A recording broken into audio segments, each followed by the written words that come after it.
Did you know that indigenous peoples do not have their own holiday that is federally recognized? This is according to a news outlet called the Providence Journal and an article about the controversies of Columbus Day. According to the Smithsonian, in an article about Columbus Day is a holiday that was proposed and adopted in support for Italian Americanization, but is used to celebrate Christopher Columbus, his naval career, and his discoveries of the Americas. Here's why it's relevant. Today, individual states are adopting Indigenous Peoples Day as a state-recognized holiday, according to the Providence Journal.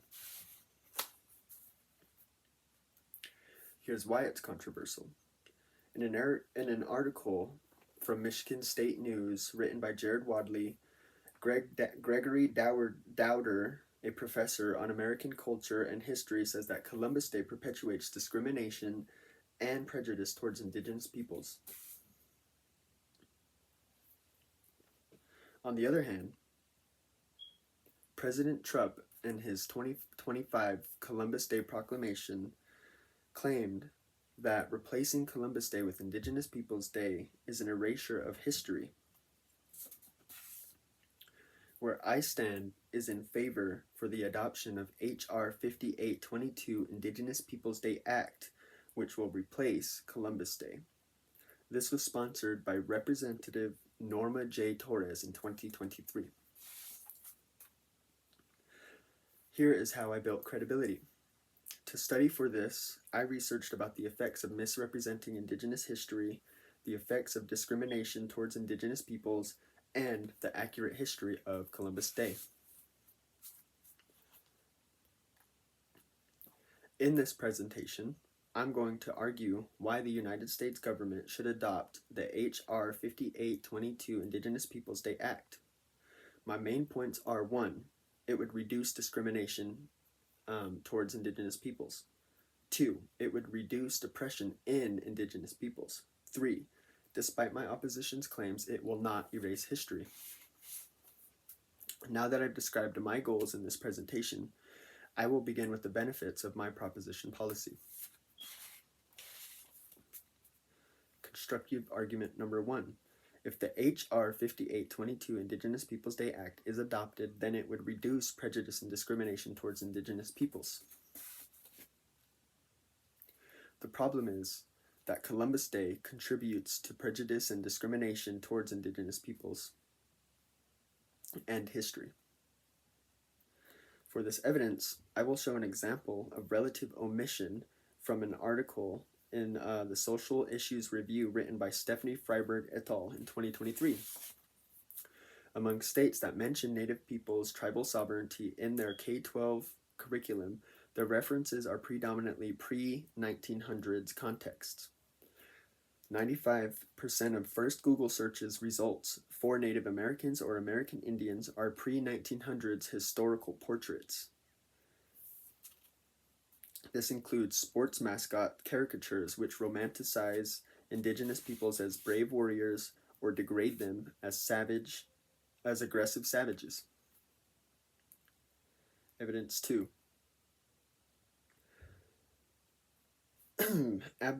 Here's an example of absolute omission presented in the same article. This showed that 27 states' K-12 curricula do not mention a single Native American figure, and over 3/4 do not mention tribal sovereignty or treaty rights. For the solution of policy H.R. 5822, it would increase the representation of Indigenous peoples and history. A national sample from the same article by Freiberg and et al. Showed non-Native participants observed info framing Native people in pre-1900s history, present-day census info, or info focused on agency and improvement. Compared to the pre-1900s context, pre-1900s day context, Present-day census and tribal agency improvement over time reduced prejudice and discrimination, which led to positive social and political attitudes. Argument 2. If the H.R. 52 Indigenous Peoples Day Act is adopted, then it would reduce depression. The problem is that Columbus Day undermines Indigenous well-being and self-perceptions with negative representation or omission of Indigenous peoples' history and news. According to the article in National Library of Medicine, written by McKinley et al. In 2020, experiencing oppression and discrimination may lead those affected to internalize the oppressor's dehumanizing beliefs and behaviors. For example, the hegemonic masculinity promotes patriarchal belief to dominate and exploit females, causing higher risk in depression. From the same article written by Freiberg et al., 19 empirical studies identify connection with adverse health outcomes, historical trauma, discrimination, and omission to social, physical, and mental health disparities. Historical loss, which means loss of land, family, and spirituality, continue to affect Indigenous peoples today. Negative symptoms are associated with those losses. This is depression and addiction. The solution for the adoption of the H.R. 5822 policy increases accurate representation in history and recognition of Indigenous issues in politics and news.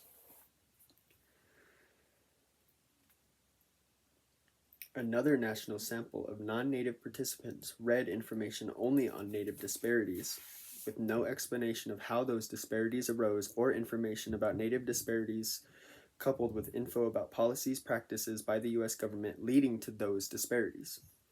In this case, one text held a form of context omission about the history. This casted Native peoples as deficient. Compared to non-omission info with accurate context, it reduced the extent to which people minimized racism, thus leading to less prejudice and discrimination and more positive and social attitudes, reducing support for removal of treaty rights which are designed for those in need. Now that I have described my side of the argument, I will now address my opposition. According to President Trump and his Columbus Day 2025 proclamation, he said that replacing Columbus Day would erase history. I say, if Indigenous Peoples Day Act replaces Columbus Day, then history will be more accurate. For these two reasons. Reason 1, the proposition will be acknowledging both sides of history. My strategy is non-mutually exclusive. According to Gregory Dowder, a professor of American culture and history cited by Jared Wadley from Michigan University News, he believes that we can understand the movement for Columbus Day while still calling for its abolition.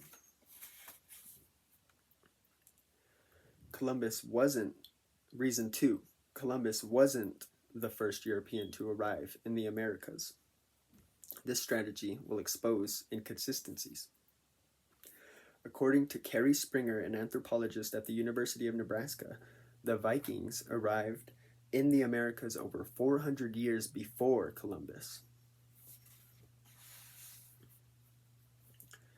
To recap my arguments, the U.S. government should adopt the H.R. 5822 Indigenous Peoples Day Act because 1, it reduces discrimination towards Indigenous peoples, 2, it reduces depression in Indigenous peoples, and 3, despite my opposition's claims, it will not erase history. If you want to make the world a better place, take a look at yourself and make a change. Consider what you celebrate.